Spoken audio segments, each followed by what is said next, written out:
জি sir. তুমি কি করতেছ? স্যার আমি ঘর মুছতাছি। ঘর মুছতেছ? জি স্যার।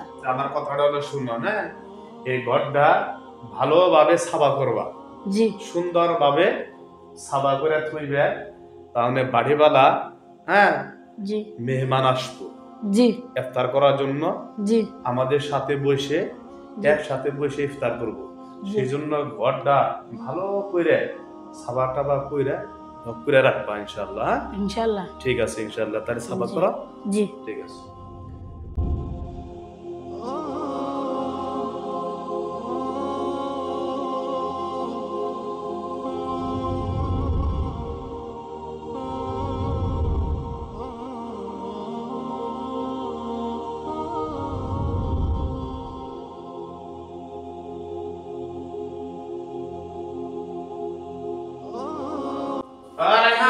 জি স্যার। কাজ করা হয়েছে? জি হয়েছে। ঘর সাফা করছ? জি। সব রেডি হয়েছে তো? জি। তাহলে তুমি একটা কাজ করো, সুন্দর করে যে সাফা করছো সুন্দর হয়েছে, দেখতেছি খুব ভালো হয়েছে। হ্যাঁ খুব সুন্দর হয়েছে। তাহলে এটা তুমি কাম করো, তাহলে ওটা তুমি ভাত খেয়ে নাও। তাহলে কষ্ট করছো? জি না স্যার, আমি ভাত খাবো না, আমি রোজা। ভাত খাবে না? জি না। রোজা রাখছো? জি। এত ছোট্ট ছিলে তাও রোজা রাখছো তুমি? জি।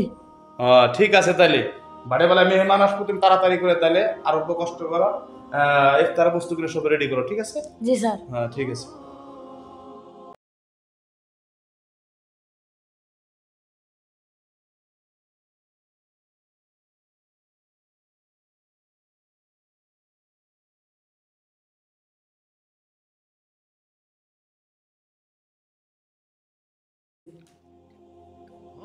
রায়হান, জি স্যার।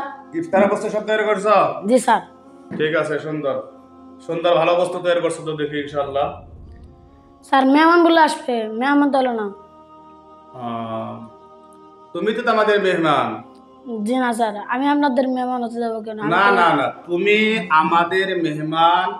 তুমি আমাদের সাথে একসাথে বসে আমরা সবাই একসাথে বসে আমরা এখানে ইফতার করব। জি না স্যার। না, তুমি আমাদের সাথে বসো। জি না, আমি আপনাদের সাথে তুমি এখানে বসো, তাই না? হ্যাঁ, আমরা সবাই একসাথে বসবো, তাই না? তোমরা কি বলো? হ্যাঁ, আমরা সবাই একসাথে বসে ইফতার করব। আল্লাহ নবী সাল্লাল্লাহু আলাইহি সাল্লাম বলছে যে গরিবদেরকে কোনো সময় কষ্ট দিবেন না, গরিবদেরকে কষ্ট দিতে নাই। কোনো সময় মানুষ জানি বড় মানুষ হলে হিংসা করা মানে যায় না। তুমি এখানে বসো, এখন ইফতারের সময় হয়ে গেছে, তাড়াতাড়ি বসো। হ্যাঁ, আমরা সবাই ইনশাআল্লাহ ইফতার করে নেই ইনশাআল্লাহ আমরা।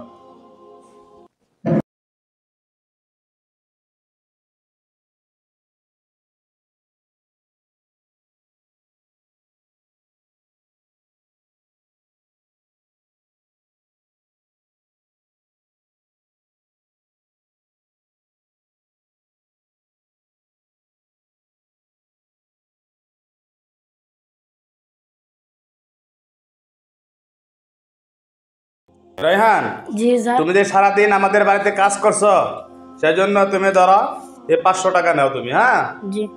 আর এই 500 টাকা যে নিবা, তুমি রোজাতে থাকছো, রোজা থেকে তুমি কষ্ট করছো, এই 500 টাকা নাও তুমি। জি না স্যার, আমি রোজার বিনিময়ে 500 টাকা নিতে পারবো না। কেন নিতে পারবে না তুমি? যে রোজার বিনিময়ে এই 500 টাকা আমি নেই, কাল কিয়ামতের মাঠে আল্লাহ আমাকে বলবে তুমি তোমার মালিকের কাছে রোজা থাকার কারণে তুমি 500 টাকা নিয়েছো। দেখছেন ভাইরা, রোজা থাকছে, রোজা থাকার জন্য দেখেন 500 টাকা আমি দিতে চাইলাম, 500 টাকা বেচারা নিল না। কি জন্যে? আল্লাহর ভয়ে। তাহলে রোজা কত মূল্যবান জিনিস দেখেন, রোজা কত মূল্যবান জিনিস জানি আমরা সবাই ইনশাল্লাহ। আমরা কি করবো? আমরা জানি রোজা রাখি। আমরা এই ছোট্ট বাচ্চা গরিব ছেলে রোজা রাখে, সারাদিন কাজ করে রোজা রাখছে। হ্যাঁ, শুধু পেটের জন্য কিছু যে সারা দিন কাজ করছে, যে দুটা টাকা যদি পাই আমি পরিবার নিয়ে চলতে পারবো। কিন্তু ভাইরা, আপনারা কখনো গরিবদেরকে ইনশাল্লাহ কষ্ট দিবেন না, গরিবদেরকে অবহেলা করবেন না, মানুষকে হিংসা করবেন না, অহংকার করবেন না। আল্লাহ নবী সাল্লাল্লাহু আলাইহি সাল্লাম বলেছেন যে গরিবদেরকে তোমরা কোনো সময় কষ্ট দিও না। আর আল্লাহ নবী অহংকারীদেরকে, হিংসাকারীদেরকে পছন্দ করেন না। আমিন। আপনি বহুত ভালো মানুষ, আপনার মতন মানুষ ইন্ডিয়ার সমস্ত ঘরে ঘরে থাকে। দোয়া করি